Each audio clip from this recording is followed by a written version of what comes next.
요즘 젊은 남성들도 외모에 관심이 많아서 피부과에서 제모 시술을 받는 경우가 많습니다. 오늘 소개할 30대 남성은요, 이 코 밑에 인중과 양 볼에 수염을 제거하기 위해 한 병원을 찾았습니다.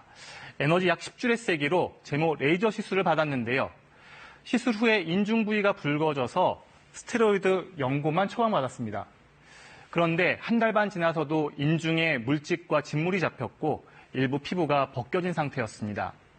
하지만 병원에선 레이저 재시술을 했고 재생 테이프만 붙여 귀가시켰습니다.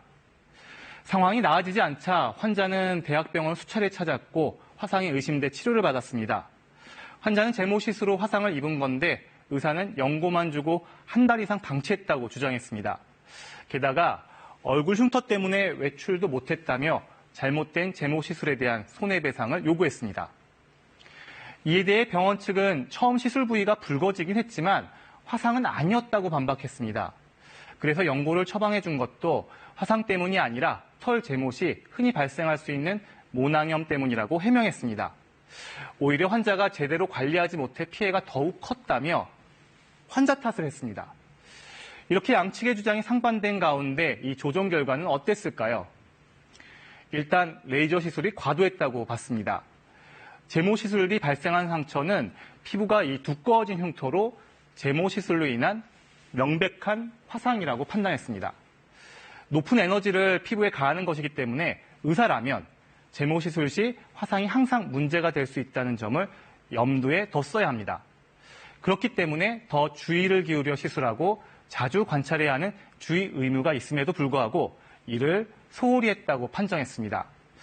게다가 젊은 나이에 얼굴 흉터로 인해 사회생활에 어려움을 겪는 등 정신적 고통을 받은 점도 고려했습니다. 그래서 위자료 300만 원과 치료비를 포함해 609만 4천 원을 지급하라고 조정 결정했습니다. 이번엔 좀 다른 의료사고인데요. 58살 당뇨병 환자의 사연입니다.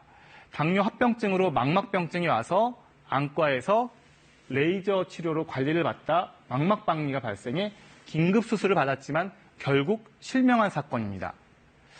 환자는 이 망막박리 수술 전에 실명 가능성에 대해 어떤 설명도 듣지 못했다며 손해배상을 요구했는데요. 이에 대해 의료진은 아니다. 원래 당뇨가 심해 눈 관련 합병증으로 실명이 올 수 있다. 이를 의료상 과실로 볼 수 없다고 항변했습니다. 이렇게 또 상반된 주장, 의료중재위원회는 어떻게 봤을까요?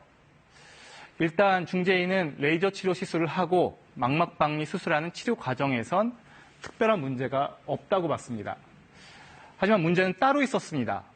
당뇨 망막병증으로 이 망막박리가 심해 수술해야 하는 상황에서 수술 결과가 최악일 수 있는데도 수술 동의서에 이 실명 위험에 대한 아무런 언급이 없었다는 겁니다. 예상되는 실명 가능성을 전혀 못 듣고 수술을 받은 것이므로 환자의 자기 결정권이 침해당했다고 판정했습니다. 결국 실명한 나이가 50대인 점, 사회활동 여력 등을 감안해 위자료 1,500만 원 지급 결정을 내렸습니다. 의사가 시술이나 수술 전에 충분한 설명을 해주고 동의를 받는 게 얼마나 중요한 일인지 알 수 있었던 사건입니다. 이렇게 3주간에 걸쳐서 의료 분쟁들을 살펴봤는데요. 의료 사고를 안 당하는 게 최선이지만 이미 벌어졌다면 당황하지 말고 의료 분쟁 조정원의 도움을 받아보는 것도 방법입니다. 의료 분쟁 무료 상담 전화번호 16710-2545번이니까요. 필요할 때 이용하시기 바랍니다.